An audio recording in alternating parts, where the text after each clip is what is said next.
오늘도 주님과 동행하시는 복된 날 되시기를 예수님의 이름으로 축복합니다. 세상 사람과 교회 사람이 뭐가 달라야 될 것인가? 위치가 다릅니다. 결과도 다릅니다. 그렇다면 생각도 달라야 됩니다. 삶의 모습도 확연히 달라야 됩니다. 교회 안에서 이런저런 다툼이 있을 때 어떻게 해야 됩니까? 세상 법정으로 가야 됩니까? 가지 말아야 됩니까? 하는 얘기를 지금 6장에서 하고 있는 겁니다.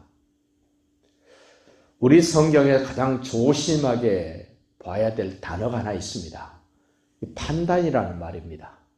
심판이라는 말입니다. 비판이라는 말입니다. 지금 세상 법정에 가면 재판장에 가면 뭐 받습니까?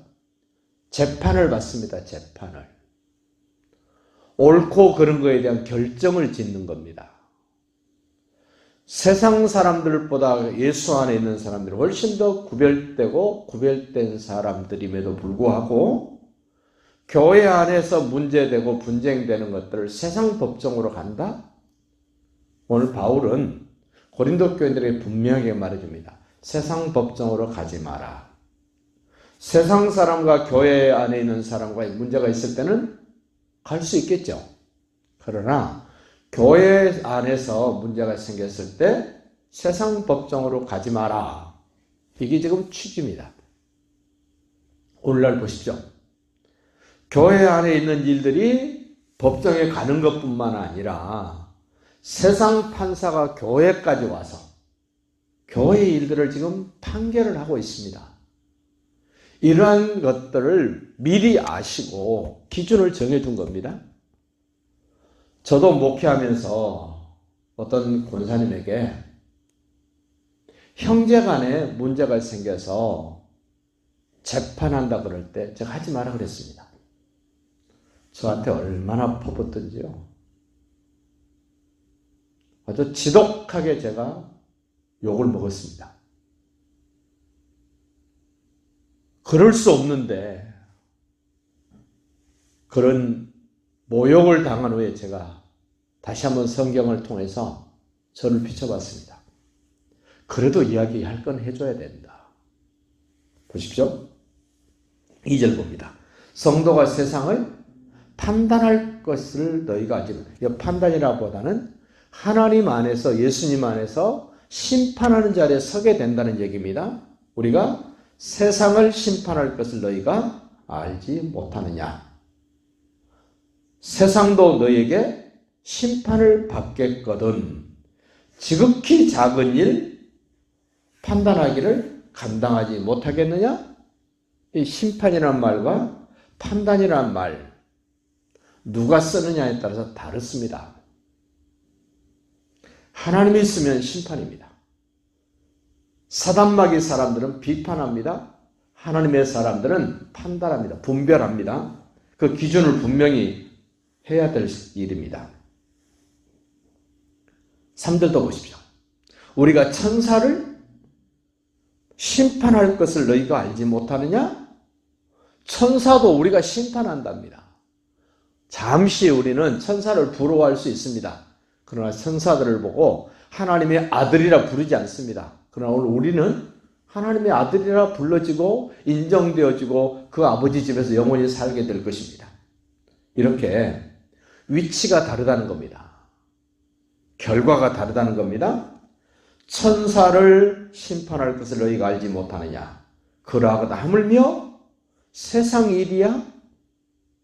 그런데 너희들이 세상에 가서 너희가 재판을 받는다고?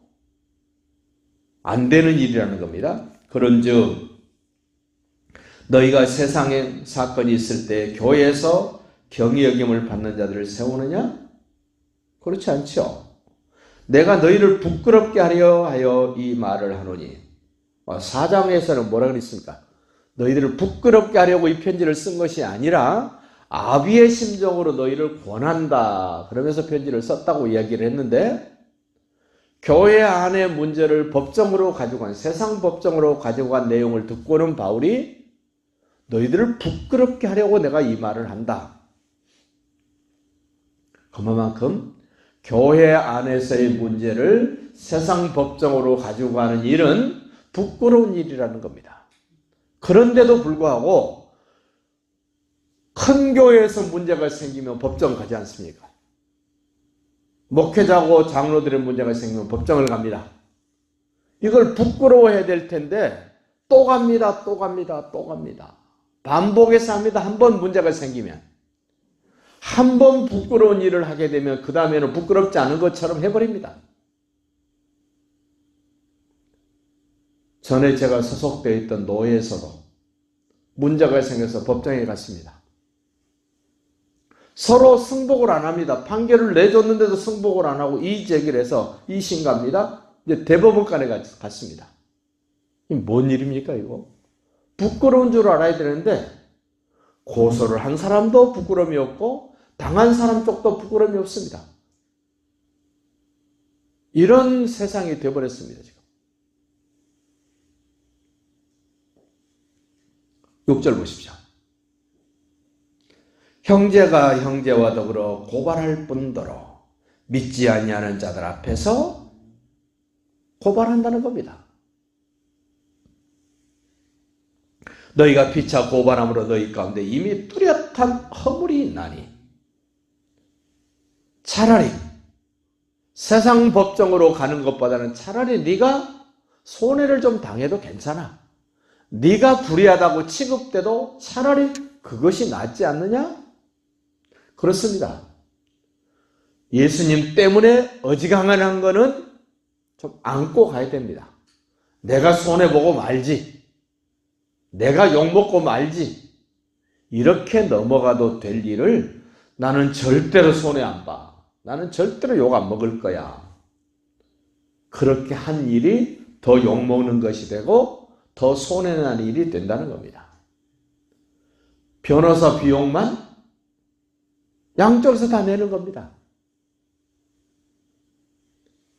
벌금도 내야 됩니다. 그런 일을 하고도 부끄러워할 줄도 모릅니다.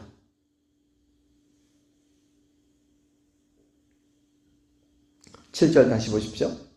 너희가 피차 고발함으로 너희 가운데 이미 뚜렷한 허물이 있나니 차라리 불의를 당하는 것이 낫지 아니하며 차라리 속는 것이 낫지 아니하냐? 묻는 말에는 대답해야 됩니다. 그렇죠. 그러나 어떤 사람은, 어떤 성도는 아닙니다 할 사람도 있습니다. 그 사람은 법적으로 갈 사람이죠. 대다수 사람들은, 바른 신앙을 가진 사람들은 그래 내가 좀 손해보고 말지요. 내가 좀 욕먹고 말지요. 그렇게 할 사람들입니다만은 개 중에 그렇지 않는 사람도 있다는 겁니다. 이 불의가 어떤 결과를 만드나 보십시오. 너희는 불의를 행하고 속이는구나. 그는 너희 형제로다. 불의한 자가 하나님의 나라를 유업으로 받지 못할 줄을 알지 못하느냐?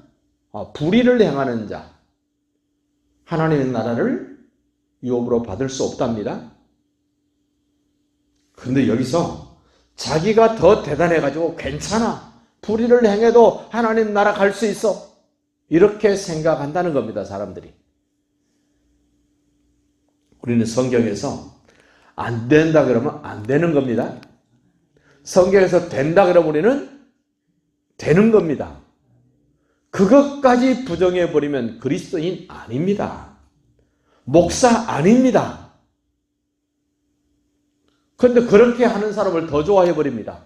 왜? 자기 편에 서주니까. 그러나 하나님은 그 편에 서지 않습니다. 진리는 그 편에 있을 수 없습니다. 11절로 보십시오. 너희 중에 이와 같은 자들이 있더니, 그렇죠. 옛날에는 그랬습니다. 불의한 자였습니다. 주 예수 그리스도의 이름과 우리 하나님의 성령 안에서 씻음과 거룩함과 의롭다 하심을 받았느니라. 그랬다면 세상 법정으로 가면 안 됩니다. 차라리 내가 좀 속을 끓고 말지. 내가 좀 손해보고 말지, 그런 중심으로 믿음 생활하시고 늘 복된 삶이 되시기를 예수님의 이름으로 축복합니다.